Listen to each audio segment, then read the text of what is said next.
Hello student, आज हम लोग देखेंगे एक समान वृत्तिगत uniform circular motion. Class 9th का ये हमारे पास में लेक्चर चल रहा है मोशन, जिसका ये हमारे पास में लास्ट लेक्चर है। तो इसमें हम लोगों को पढ़ना है एक समान वृत्तिगत यूनिफॉर्म सर्कुलर मोशन। तो देखिए, कुछ चीज़ें हमको यहाँ पे पता हैं, जैसे कि हम जानते हैं कि जब किसी भी वस्तु के वेग में परिवर्तन होता है तो हम कहते हैं कि वस्तु त्वरित हो रही है।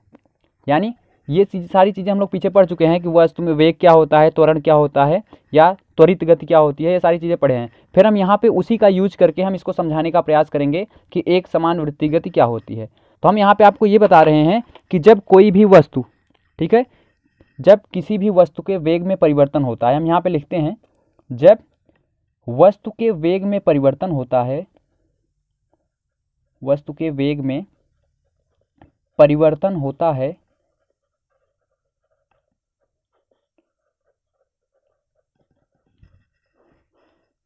तो वस्तु त्वरित हो रही होती है। ठीक है, तो त्वरण यानी एक्सिलरेट हो रही होगी कोई भी ऑब्जेक्ट जब उसके वेग में परिवर्तन होगा, क्योंकि एक्सेलरेशन इक्वल टू हम लोग जानते हैं ए इक्वल टू क्या होता है, वेग परिवर्तन। ठीक है, यानी change in velocity upon time interval. ठीक, तो ये तो हमको पता है। तो देखो, तो ये चीज़ें एक्सेलरेशन की जो ये हमारे पास में फार्मूला है एक्सेलरेशन का, इससे हमको ये पता चलता है कि अगर वेलोसिटी में चेंज नहीं होगा तो त्वरण नहीं होगा, यानी कोई वस्तु त्वरित नहीं होगी। तो सबसे पहली बात कि किसी वस्तु को त्वरित होने के लिए वेलोसिटी में चेंज होना बहुत ही ज़्यादा आवश्यक है। तो अब ये हमको पता करना चाहिए कि वेग में परिवर्तन कैसे होगा। अगर कोई भी ऑब्जेक्ट है, जैसे हमने इसको प्रीवियस लेक्चर में बता दिया है, फिर भी बता दे रहा हूँ कि जैसे कोई हमारे पास मान लो कार है, ठीक है, एक कार है 2 मीटर पर सेकेंड के वेलोसिटी से यहाँ से चल रही है, या कह सकते हो चाल से चल रही है, स्पीड से। तो 2 मीटर पर सेकेंड इसकी स्पीड है, यानी अगर मान लो ये 2 सेकेंड में कितनी मीटर जाता है, 2 मीटर, फिर 2 सेकेंड में 4 मीटर हो जाता है, ठीक है, फिर 2 सेकेंड में 6 मीटर हो जा रहा है। तो यहाँ पे आप देख रहे हैं कि हर एक 2 सेकेंड में वो केवल 2 मीटर पर सेकेंड, इसको कह सकते हो कि ये एक्सेलरेट हो रहा है। हर 2 सेकेंड में इसकी स्पीड क्या हो रही है, बढ़ रही है 2-2 मीटर पर सेकेंड के हिसाब से। और अगर वहीं एक कार इस तरीके से है कि वो फर्स्ट 2 सेकेंड में 2 मीटर पर सेकेंड की चाल से चल रहा है, दूसरे 2 सेकेंड में फिर 2 मीटर पर सेकेंड की चाल से चल रहा है, तीसरे 2 सेकेंड में फिर 2 मीटर पर, यानी अगर हम कार की स्पीड या हम लोग मोटरसाइकिल लेके जा रहे हैं और उसकी स्पीड हम लोग बनाए रखें कितना, 40 किलोमीटर पर घंटे के स्पीड से, मान लो 40 की स्पीड समझा रहे हैं, तो स्पीड जब चेंज नहीं हो रही है तो उसको हम क्या करेंगे कि वो हमारे पास में वेग में परिवर्तन वहाँ पे नहीं हो रहा है। तो एक तो ये हो गया। दूसरी चीज़, अगर ये चेंज हो रहा है, ठीक है, चेंज हो रहा है अगर ये स्पीड लगातार, तो हम कहेंगे कि वेग में हमारे पास में क्या हो रहा है, परिवर्तन हो रहा है। तो अब वेग में परिवर्तन होने के लिए दो चीज़ें जरूरी हैं। एक तो इसकी क्या, मैग्नीट्यूड, यानी परिमाण बदल रहा है। जैसे यहाँ पे पहले 2 था, फिर 4 हो गया, फिर 6 हो गया, ठीक है, ऐसे बदल रहा है। और यहाँ पे क्या था, 2 पहले भी था, फिर 2, फिर 2, तो यहाँ पे कोई चेंजेस नहीं हो रहा है, यहाँ कोई भी वेग में परिवर्तन नहीं हो रहा है। लेकिन यहाँ पे क्या हो रहा है, पहली बार 2 था, फिर 4 मीटर पर सेकंड हुआ, फिर 6 मीटर पर सेकंड हुआ, हो सकता है फिर 8 मीटर पर सेकंड हो जाए। तो इस तरीके से क्या देख रहे हैं हम, इसके मैग्नीट्यूड में चेंज आ रहा है, यानी जो स्पीड है उसकी मैग्नीट्यूड यानी परिमाण में बदलाव हो रहा है यहाँ पे। तो पहली चीज़, वेग में परिवर्तन हम लोग उस चाल के कह सकते हो, जो स्पीड है हमारे पास में, उसके परिमाण में बदल कर क्या सकते हो, बदलाव करके हम लोग वेग को चेंज कर सकते हैं। तो यहाँ पे हम लिख रहे हैं कि वेग को 2 तरीके से चेंज किया जा सकता है। वेग परिवर्तन हमारे पास में यानी वेलोसिटी चेंज 2 तरीके से कर सकते हैं। एक तो उसके परिमाण को चेंज करके, परिमाण यानी मैग्नीट्यूड को, ठीक, तो पहला तो हम मैग्नीट्यूड चेंज कर दें उसका, उससे वेग परिवर्तित हो जाएगा। और दूसरी चीज़, हम उसकी दिशा को परिवर्तित करके, ठीक है, यानी डायरेक्शन को चेंज कर दें। तो आप देख सकते हैं कि वेग में परिवर्तन करना होगा तो हमको 2 चीज़ें करनी होंगी, या तो हम इससे चेंज कर सकते हैं या फिर इससे। अब वही चीज़ अगर चाल की हम बात करें तो चाल के केवल परिमाण में अगर हम बदलाव कर देते हैं तो चाल हमारा परिवर्तित हो जाता है, क्योंकि चाल अदिश राशि है, स्पीड हमारे पास में स्केलर क्वांटिटी है, तो अदिश राशि में दिशा नहीं होती, इसलिए वहाँ पे केवल हम अगर परिमाण में चेंज कर देंगे तो चाल बदल जाएगा। लेकिन वेग हमारे पास में जो वेलोसिटी होती है, वेलोसिटी हमारे पास में वेक्टर क्वांटिटी होती है, यानी सदिश राशि है, और सदिश राशि में हम जानते हैं कि परिमाण के साथ साथ दिशा भी होता है। तो यहाँ पे परिमाण में या तो चेंज करेंगे फिर भी वेग परिवर्तित हो जाएगा, और वेग में दिशा भी होता है, इसलिए दिशा में अगर हम लोग परिवर्तन करेंगे तो भी वेग हमारे पास में चेंज हो जाएगा। तो अब परिमाण में चेंज हम लोग देख रहे थे सीधी रेखा में गति, लीनियर मोशन जब भी हम देखते थे या स्ट्रेट लाइन मोशन देखते थे तो वहाँ पे हम लोग क्या करते थे, चाल में सीधा सीधा परिमाण में हम लोग इंक्रीमेंट करते थे यानी चेंजेस करते थे, तो हम देखते थे वेग में परिवर्तन हो रहा है, जबकि वहाँ पे दिशा में कोई परिवर्तन नहीं हो रहा है, हम सीधा जा रहे हैं, ऐसे सीधा जा रहे हैं, ठीक है। तो सीधा जा रहे हैं तो दिशा में तो परिवर्तन हो नहीं रहा है, तो इसका मतलब हमको कहीं ना कहीं मैग्नीट्यूड में परिवर्तन करना पड़ेगा। परिमाण में जब तक परिवर्तन नहीं करेंगे तब तक वेग में परिवर्तन होने वाला नहीं है, क्योंकि हम दिशा तो चेंज ही नहीं कर रहे हैं। तो इसलिए स्ट्रेट लाइन मोशन में हमेशा हमको मैग्नीट्यूड चेंज करना पड़ता है वेग परिवर्तन के लिए, और वेग परिवर्तन के द्वारा ही ये क्या हो रहा है, लगातार एक्सेलरेट हो रहा है, उसी को हम लोग बोलते हैं त्वरण या त्वरित हो रही है वस्तु। तो यहाँ से आपको ये क्लियर हो जाना चाहिए कि किसी भी वस्तु के त्वरण के लिए, किसी भी वस्तु को एक्सेलरेट होने के लिए वेग में परिवर्तन बहुत ही ज़्यादा इंपॉर्टेंट होता है। यानी अगर वेग में परिवर्तन नहीं होगा तो वस्तु त्वरित नहीं होगी। ये चीज़ आप यहाँ से एकदम क्लियर कर लीजिए। अब बात करते हैं कि ये तो पहला तरीका था कि हमने परिमाण को चेंज किया तो हमारे पास में वेग में परिवर्तन हो गया, दिशा नहीं चेंज किया। एक तरीका और है हमारे पास में कि हम क्या करें, इस बार परिमाण तो सेम रहने दें लेकिन दिशा को चेंज कर दें। जैसे अगर हम एक ट्रायंगल बना दें, मान लो इस तरीके से, ठीक है, एक त्रिभुज बना दें, और त्रिभुज पे 3 पॉइंट है हमारे पास में, देख सकते हो, और इसकी 3 भुजाएं भी हैं ये। अब किसी आदमी को हम कहें कि आप यहाँ से चलना स्टार्ट कीजिए और एक समान चाल से यहाँ तक जाइए, फिर उसी समान चाल से यहाँ जाइए, फिर यहाँ से यहाँ पे वापस आ जाइए। तो अगर उसका चाल यानी परिमाण यानी 2 मीटर पर सेकंड, मान लो 2 मीटर पर सेकंड के चाल से यहाँ से चल रहा है, यहाँ भी 2 मीटर पर सेकंड के चाल से चल रहा है, और यहाँ भी 2 मीटर पर सेकंड के चाल से चल रहा है, तो आप देख रहे हैं मैग्नीट्यूड में हम चेंज नहीं कर रहे हैं। लेकिन जब जैसे ही वो आदमी यहाँ पहुँचेगा इसको डायरेक्शन चेंज करना पड़ेगा। क्यों? क्योंकि वो इधर जा रहा था और इधर सीधा ना जाके उसको इधर की तरफ डायरेक्शन को चेंज करना पड़ेगा। फिर जैसे ही ये इस पॉइंट पे पहुंचेगा फिर से ये इसको डायरेक्शन चेंज करना पड़ेगा। तो आप देख सकते हैं इस त्रिभुज में इसको एक चक्कर लगाने में 3 बार डायरेक्शन चेंज करना पड़ेगा। मान लो यहाँ इस पॉइंट से स्टार्ट करता है यहाँ से, तो इसको एक चक्कर यहाँ फिर आने में एक बार यहाँ पे दिशा परिवर्तन करना होगा, एक बार यहाँ पे, एक बार यहाँ पे। और अभी हमने बताया कि अगर दिशा में भी परिवर्तन हो गया तो क्या हो गया, वेग में परिवर्तन हो गया।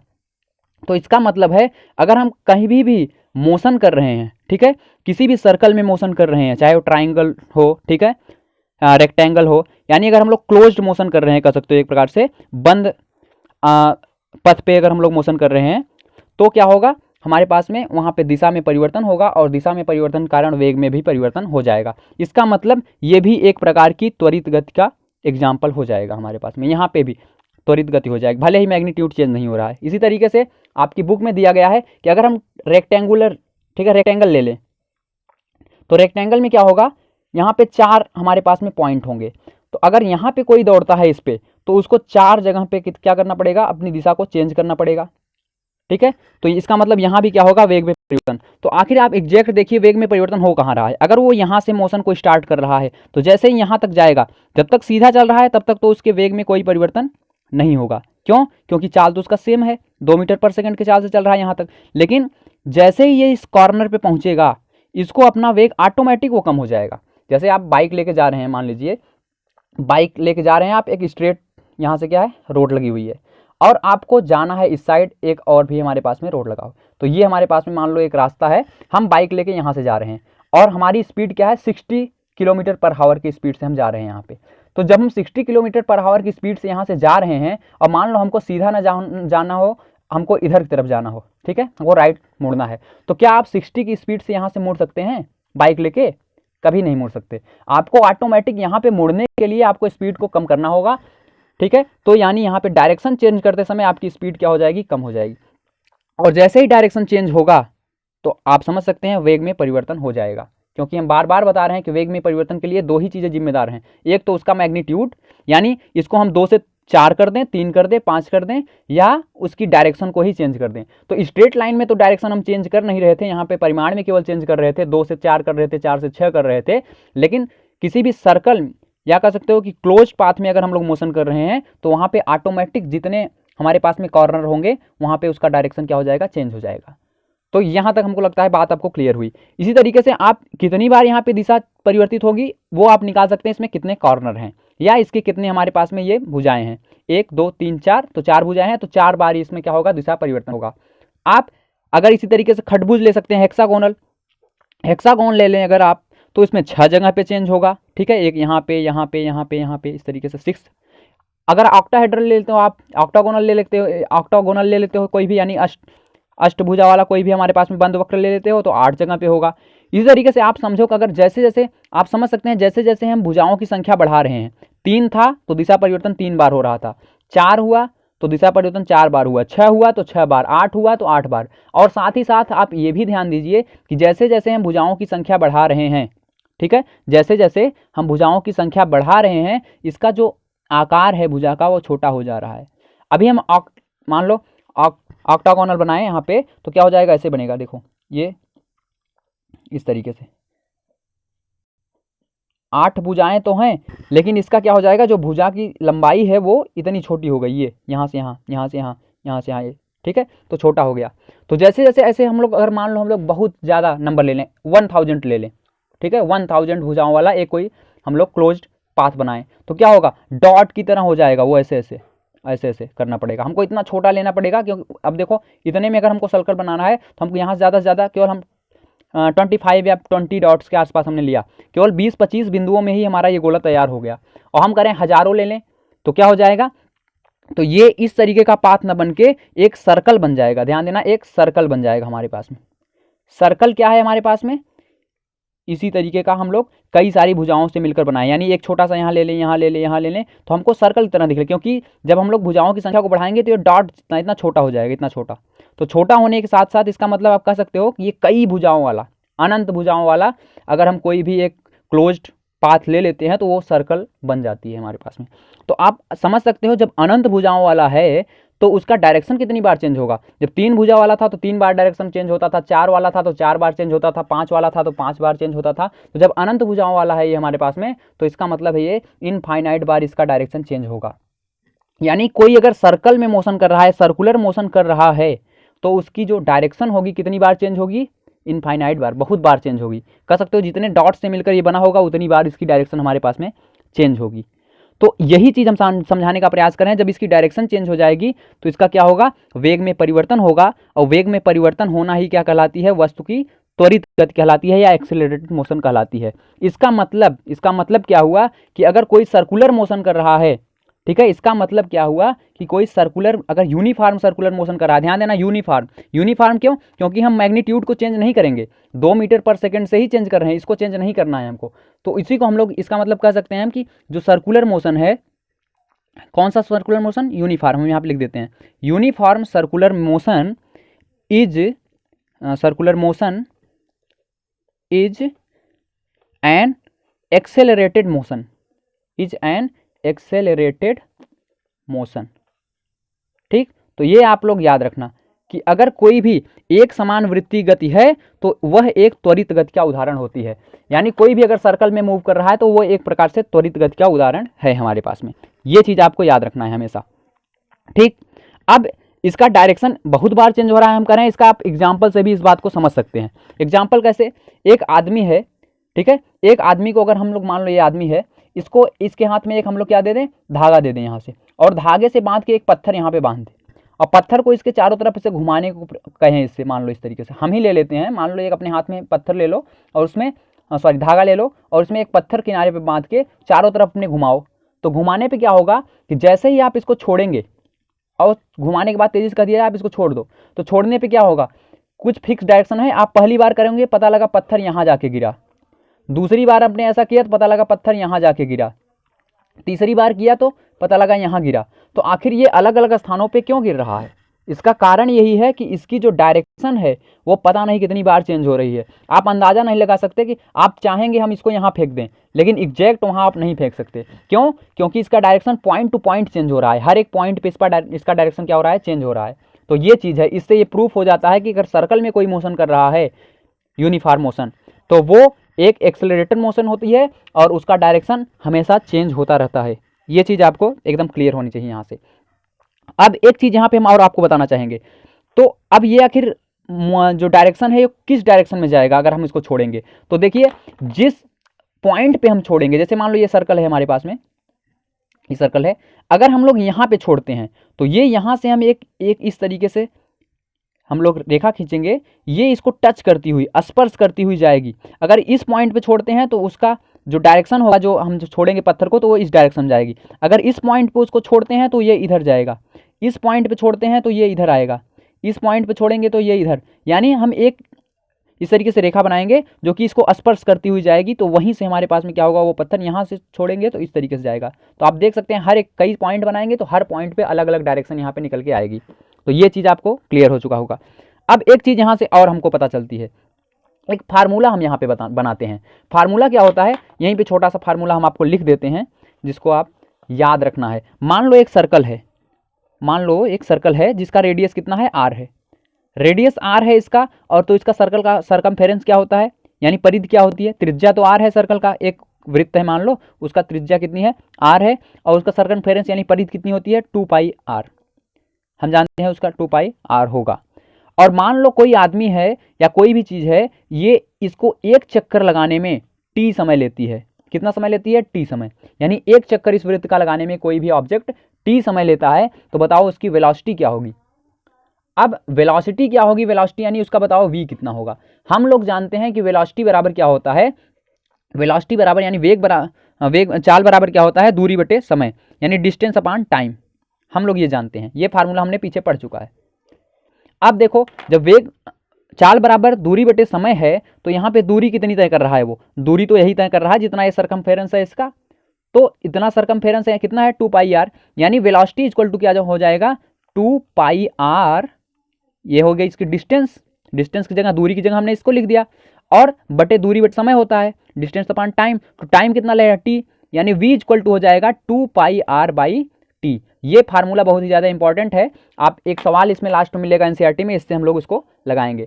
तो v इक्वल टू क्या है, 2πr/t, यानी कोई सर्कुलर मोशन कर रहा है, यूनिफॉर्म सर्कुलर मोशन कर रहा है, और उसकी वेलोसिटी अगर हमको निकालनी है, और उस सर्कल का हमको ये दिया है, हमको रेडियस दिया हुआ है, त्रिज्या दी हुई है, तो हम इस फार्मूले से निकाल सकते हैं उसकी वेलोसिटी, ठीक है, और टाइम पीरियड दिया है। तो एक चीज़ यहाँ पे मैं आपको और बताना चाहूँगा यहाँ पे कि अगर जब कोई वस्तु, अभी तक हम लोगों ने पढ़ रहे हैं हम एक समान वृत्तीय गति, हम क्या पढ़ रहे हैं, हम पढ़ रहे हैं एक समान वृत्तीय गति, और इसका तो अभी तक कोई हमारे पास में डिफिनीशन वगैरह ना तो कुछ नहीं आया। तो आप कहेंगे सर पढ़ा रहे थे आप एक समान वृत्तीय गति और उसके बारे में तो कुछ बताया ही नहीं क्या होता है। तो हम यहाँ पे लिख देते हैं, देखो होता क्या है कि जब कोई वस्तु, क्या, जब कोई वस्तु वृत्तीय रास्ते पर, या कहते हैं वृत्तीय मार्ग पर, वृत्तीय रास्ते पर एक समान चाल से, एक समान चाल से चलती है, तब उसकी गति, तब उसकी गति को एक समान वृत्तीय गति कहते हैं। क्या, एक समान वृत्तीय गति कहते हैं, ठीक। तो ये इसकी हमारे पास में परिभाषा भी हो गई, क्योंकि हम पढ़ रहे थे, अगर यही नहीं बताते तो दिक्कत हो जाता थोड़ा सा। तो एक समान वृत्तीय गति क्या होती है कि जब कोई भी वस्तु वृत्तीय रास्ते पर एक समान चाल से चलता है, जैसे ये है, मान लो ये इस तरीके से चल रहा है, तो उस गति को हम लोग एक समान वृत्तीय गति कहते हैं। एग्जाम्पल आप इसका लिख सकते हैं, जैसे हमारे पास में अर्थ है, हमारा एग्जाम्पल क्या है इसका, अर्थ, हमारी पृथ्वी सन के चारों तरफ चक्कर लगा रही है, तो एक समान वृत्तीय गति से। हमारे पास मून है, चंद्रमा, तो वो भी कैसा है, एक समान वृत्तीय गति। तो ये सारे क्या हैं, एक समान वृत्तीय गति के एग्जाम्पल हैं। तो ये चैप्टर हमारा क्लोज हुआ। तो इस चैप्टर को क्लोज करने के बाद हम आपसे ये कहेंगे कि इसका जो एक्सरसाइज है, इसके बाद में इसका एक्सरसाइज सॉल्व करवाएंगे, जितने भी न्यूमेरिकल्स सारे न्यूमेरिकल्स हम लगाएंगे, और एक्सरसाइज को आप अच्छी तरीके से समझना। और ये एक समान वृत्तीय गति बहुत ही ज़्यादा इंपॉर्टेंट है। इतना पढ़ने से हमको केवल ये जो फार्मूला मिला है हमारे पास में v इक्वल टू 2πr/t, इसी का यूज होने वाला है सवाल लगाते समय, ठीक। तो वीडियो को बार बार देखिए, ज़्यादा से ज़्यादा इसको देखिए, जिससे आपको बातें अच्छी तरीके से क्लियर हो जाएं। थैंक यू, मिलते हैं नेक्स्ट लेक्चर में। Thank you.